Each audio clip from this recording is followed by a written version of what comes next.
May 15th, 2025, 8:02 p.m.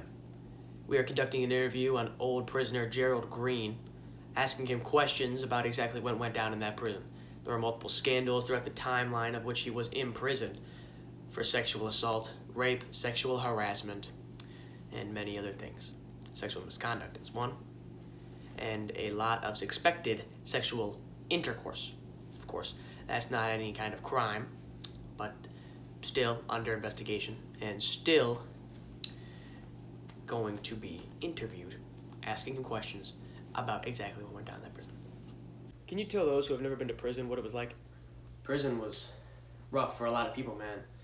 There's this thing called the Maslow's, or maybe it's Maslow's Tov. I think it's Maslow's hierarchy of needs, right? And it is like what you need to survive, like shelter, food, water. That's like the base. That's what you really need. And then above that is like stuff that could make you more comfortable in life, you know.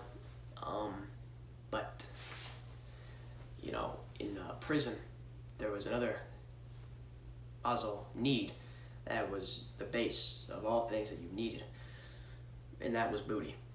You needed booty. You couldn't go a week. You couldn't go a day without booty. It was frightening.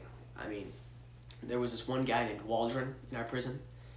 Poor guy couldn't catch a break. You know, he'd be in the shower, he'd be washing himself up, and, you know, you'd hear him fart. He slipped out. And someone yells from across from the shower, you know, they're yelling, "Hey! Hey!" Waldron quick turns around, he's frightened. He's awestruck, he's bamboozled, he's scared, he's frightened for his life. He turns around and he goes, "What?" The man at the corner, who we had from across the prison, goes, "Smells like it's tight. Smells like it's my size." Waldron ran. He slipped, he slid, he stumbled. But his booty was taken that night. There was nothing he could do about it. There's this guy named, well, we called him Shaq, because he was big, he was strong, he was dominant.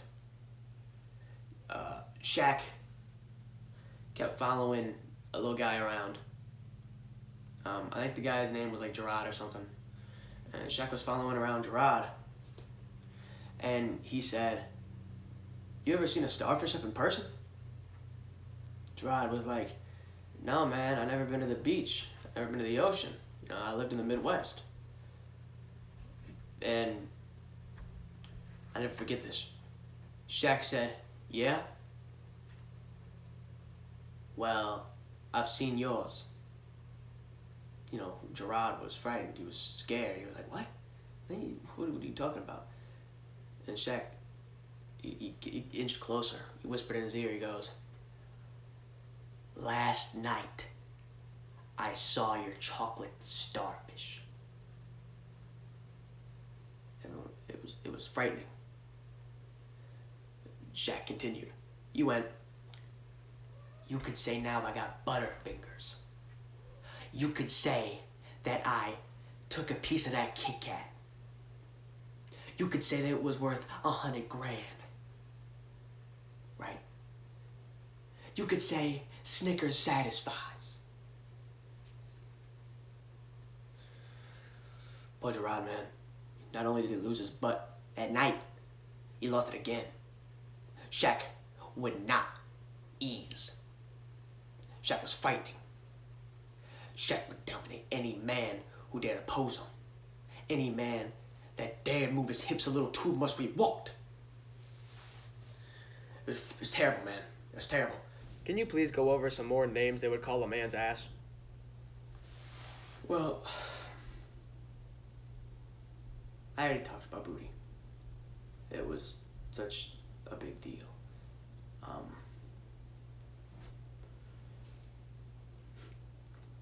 There was a couple of different things they would say. They like to call it goldfish because they'd say it's the snack that smiles back. You know, they like to call it Snickers because Snickers satisfies. Chocolate starfish. A few ones called it the toothless one. A lot of people called it the ninth wonder of the world. A lot of people said that it was like, people said that being in another man's booty was like a sixth sense. And when you ask them, what do you mean it's a sixth sense? They called it nirvana. They talked about being in a man's butt.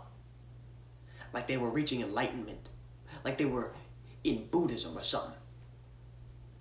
Tell me, how does that seem fair? How is that right? Taking a man's butt.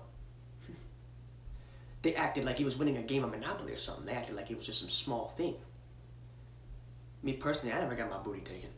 But I have taken my fair share to protect myself and my integrity. There was one dude. I was peer pressured into it. Excuse me. Still gives me chills remembering it.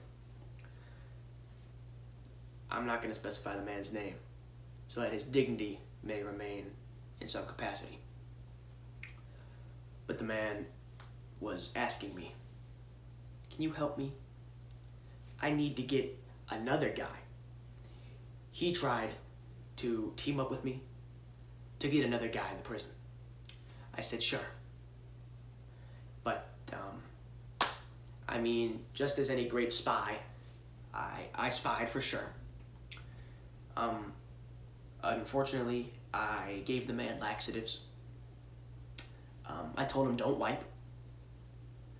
I told him to turn around. Told him to bend over. Count to 10 and it'll all be over. He didn't even get to 3.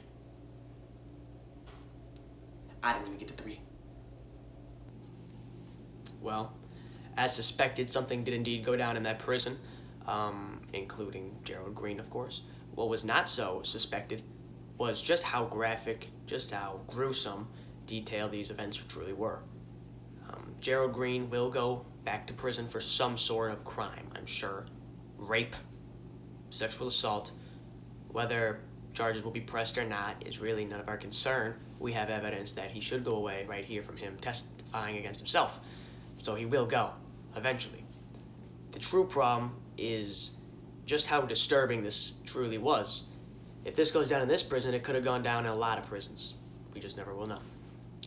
Well, that's this interview. Stay safe, America. God bless this country. God bless money. And God bless me.